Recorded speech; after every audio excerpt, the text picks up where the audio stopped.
নমস্কার। আজ আবারও আপনাদের সামনে উপস্থিত হয়েছি একটি কবিতা নিয়ে। কবিতা প্রেমে পড়া বারণ। কবি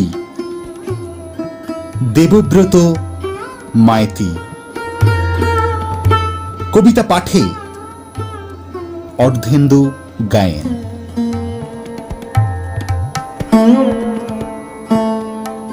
কেন বলতে পারো, রোজ সকালে উঠলেই আমি তোমার প্রেমে পড়ি। নিজেকে বলি ভালো আছি আমি, আসলে পরিপূর্ণ প্রলোপে ভরি। কেন বলতে পারো, ওই প্রভাতী রোশনায় চমক লাগিয়ে চোখের দুয়ারে দাঁড়িয়ে থাকে। আমি তখন দেখি আর এক জোড়া চোখ আমায় ভালোবেসে কাছে ডাকে। কেন বলতে পারো, দিনের শেষে অন্ধকার এসে আমায় আঁকড়ে ধরে। মনে হয় সূর্যের মতো যাও চলে তুমি আলোক বর্ষ দূরে। কেন বলতে পারো, সন্ধ্যা নামলে জোনাকিরা জ্বালায় আলো।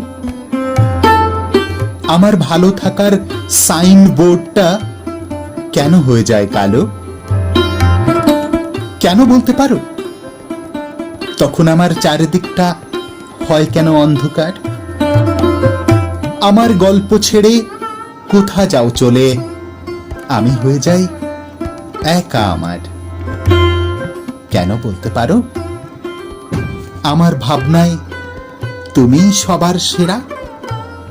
নিজেকে নিয়ে ভাবনার নেই সময়, আমার মনে শুধুই তোমার স্মৃতির বেড়া। কেন বলতে পারো, মনের আরশিতে শুধু তোমাকেই দেখি। বুঝি না কি বা তার কারণ। আসলে যার জীবন অন্ধকারে মরা, তার প্রেমে পড়া বারণ। নমস্কার, সবাই খুব ভালো থাকুন। দেখা হচ্ছে পরবর্তী ভিডিওতে।